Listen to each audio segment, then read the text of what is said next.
Hello and welcome to class. It's LDR814, Transformational Leadership, and it's the week 6 assignments. I'm back here with a new picture. This is primarily so that when you go to residency and you're looking for somebody that is supposed to be Dr. Parsons, this is going to be what that person will look like.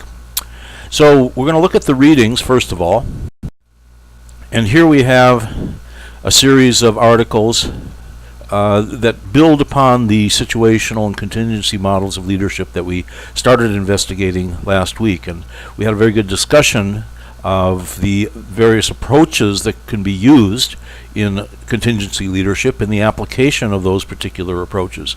And as you can see, we're going to continue on looking at the evolution of this particular theory, how it relates to previous theories, how it leads to future theories, which as the discussion is evolving, you can kind of see that's the nature of leadership research. There is no one theory that is the end all. And so if you're waiting for, so what's the best one? What's the one that everybody should use?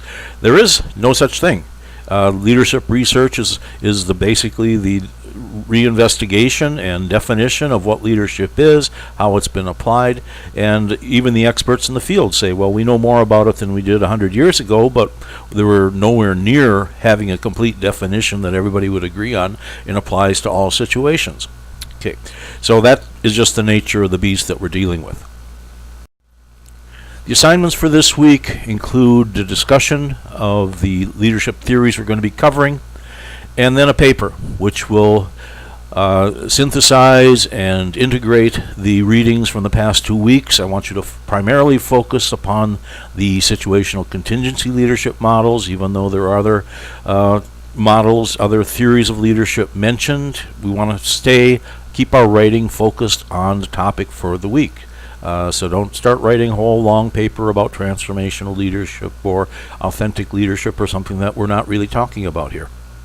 Okay, the focus is on what's different about situational leadership models and what's related to what came before, which were the trait-based models and the behavioral-based models. That's the whole point of the writing exercise.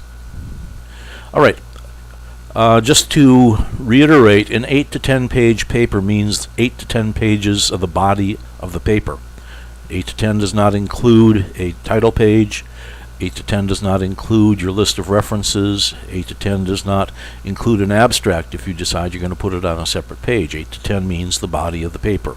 And the page requirements are indicated because there's a certain level of effort that I expect to go into writing this particular paper.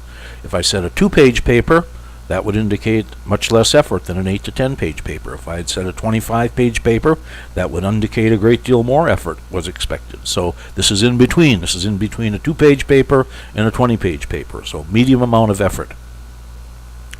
Okay, since writing is going to be important in the next few weeks. You have a paper due this week, you have a paper due next week, you have a paper due the week after that. I should probably spend a little time explaining why we spend time writing papers, and then again how to do it.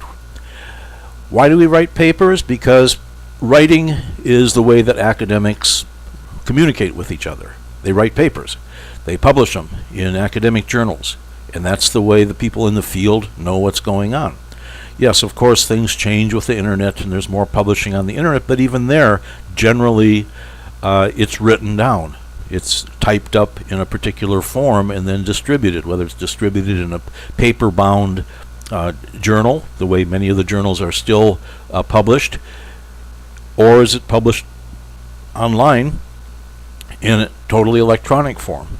The issue is still they're written in a certain style. They're based upon accepted literature, validated literature from before, and they also have a particular structure and approach that nearly every published article will have. So you need to learn to do the style so that you can participate and become part of this academic, scholarly community. And maybe a more important reason for those of you planning on finishing your doctorate is you've got to write a dissertation. No matter which program you're in, all the doctoral level programs at Kaiser require a dissertation at the end. And depending on who you have for your chairperson or your advisor, they will probably require you to present something in the same form that we're practicing here. Okay, so you're going to need to do it, so you might as well start learning it. And then further down the road, assuming that you move into an academic type of position, you've got to publish. It's the old saying, you need to publish or perish. Many times you will not even get a position unless you've published a few things. So this is an important skill to develop, and that's why I have a certain style of writing I'm looking for, and I have a lot of papers that I'm required in my classes so I can see your development of your academic writing. Okay, so there's a lot of strong reasons why this is important and why we do it. How to do it is a separate issue and has been addressed in a number of videos that I've put together, but what I thought I'd do here is just again run through quickly how you write a doctoral level paper, because I'm seeing some papers that are clearly at the doctoral level. The style has been assimilated and is being developed, but some are still far away from being able to write a doctoral level paper. First of all, you've got to be well versed in the literature, and that means when we're doing a paper that's looking at a couple of weeks of journal articles like we are this week, the contingency theories and the literature related to that, you've got to read those articles. You at least have to have a passing knowledge about what the field, what the theories are that are being presented in this particular assignment.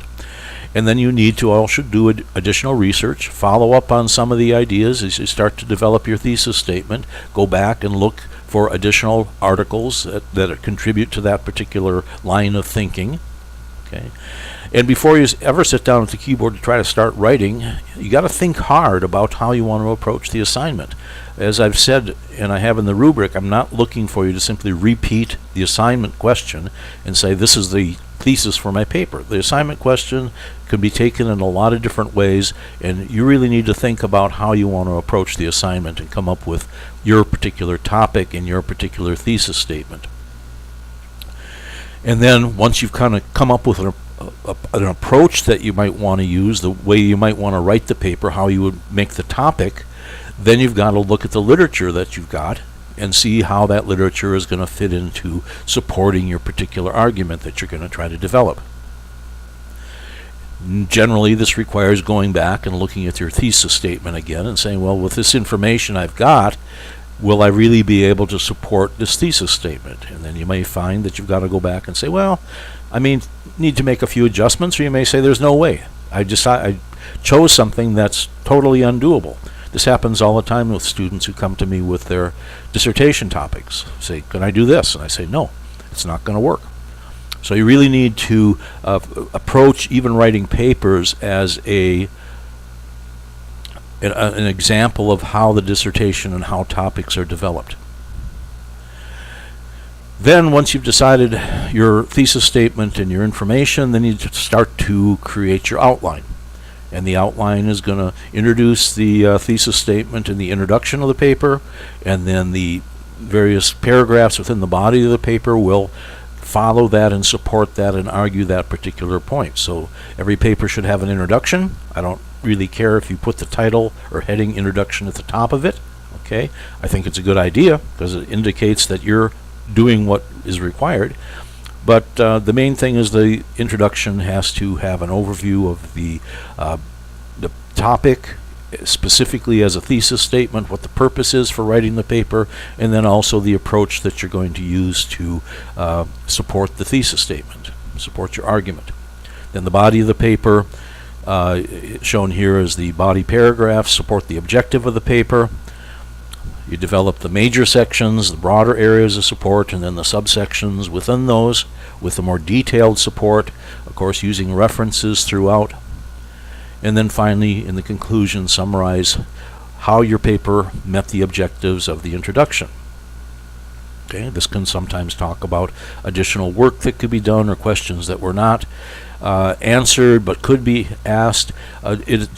Generally, the conclusion is not a place to introduce a bunch of new ideas. Those belong in the body of the paper, and I will comment on those also.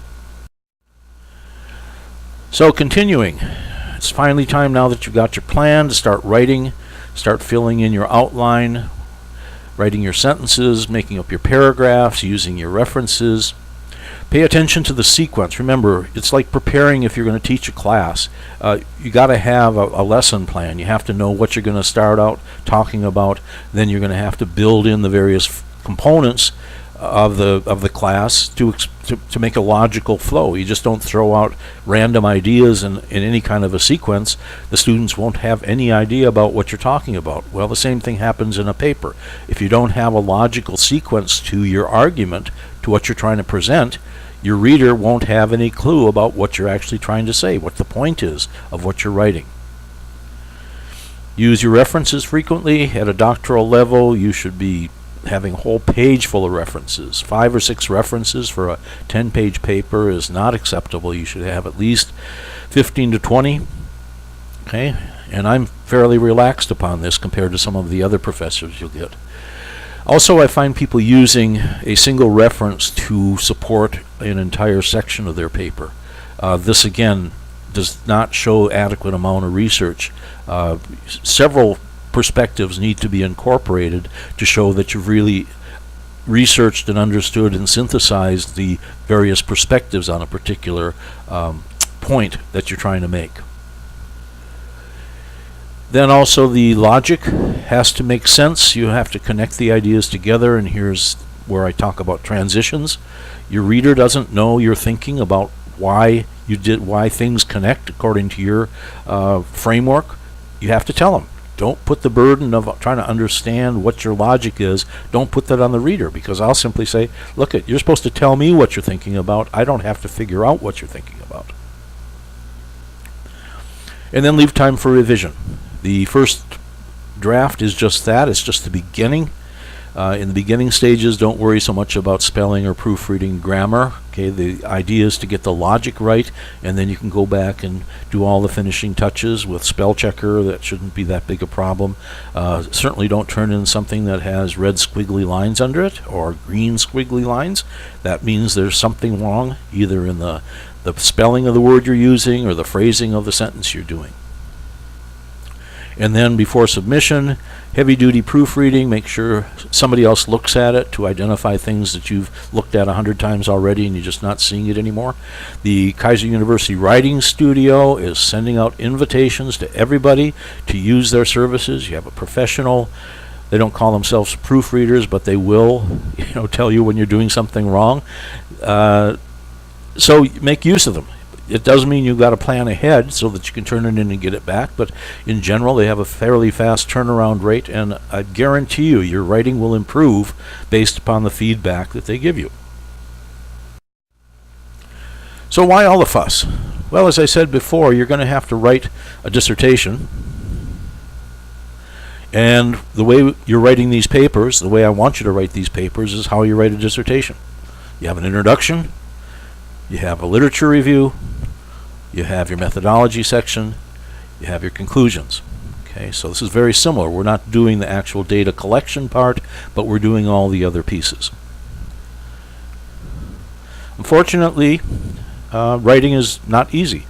And although we think you sit down and you just start processing the language and typing it into your computer, that generally the brain, under the pressure of turning in something of high quality in a short time period, ends up with some hesitation, panic, fear.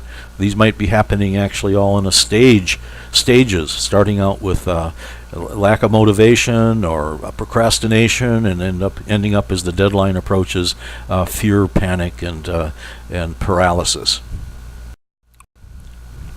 One of the things I did want to mention, because it's new this week and I'll be using it with the next round of papers, is the idea of terminology. Okay, terms used within the paper, and whether the term you're using is adequately defined. And the reason for this is sometimes students will throw in technical terms from different fields that maybe they're aware of, maybe they understand them, maybe they don't understand them. But they throw them in with the idea that if I throw in a term, it'll look like I know a lot more about this subject than I do. Okay? The thing is, you can't do that. If you're going to use a technical term, you then have to explain what it is and what the literature says about the definition for that particular term. So you simply can't throw in something that is totally off base, but you think I could put it in there to make it look like I'm a real expert in this field, you have to explain it. You have to support it with literature. But more commonly what happens is people will use terminology that they think has a common meaning, such as the term empowerment or theory X, and they'll throw it in as part of an argument, assuming that there's one specific definition for empowerment. And in fact, there are a variety of different definitions for empowerment.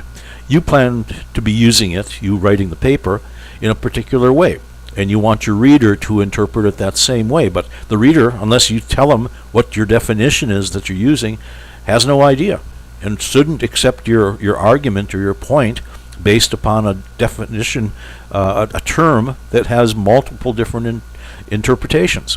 Okay, as you know, having read enough of the leadership literature, much of the literature is simply about defining the terms. One person defines it this way, another person defines it this way.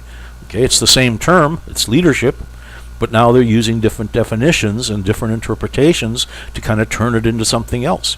Well, the same thing can happen here. You can't simply throw a term out there, even though you say, well, we had this in another class, or this is commonly used in the literature.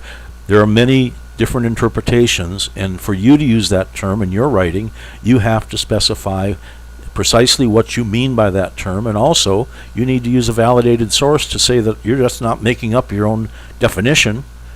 You're using something that's already been accepted.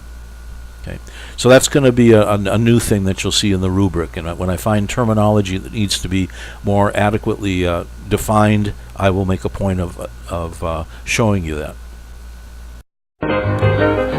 So finally, the keys to success. Well, as you know, it's all about writing. And the papers that are coming up, I hope to see improvements in all the areas that I've indicated in the rubric. But writing is hard work. The more you do it, the more practiced you are at it, the easier it will become. But avoiding doing it and putting it off is not going to make you any better at it. So the whole key is to keep writing. Until next time, goodbye, good luck, and keep writing.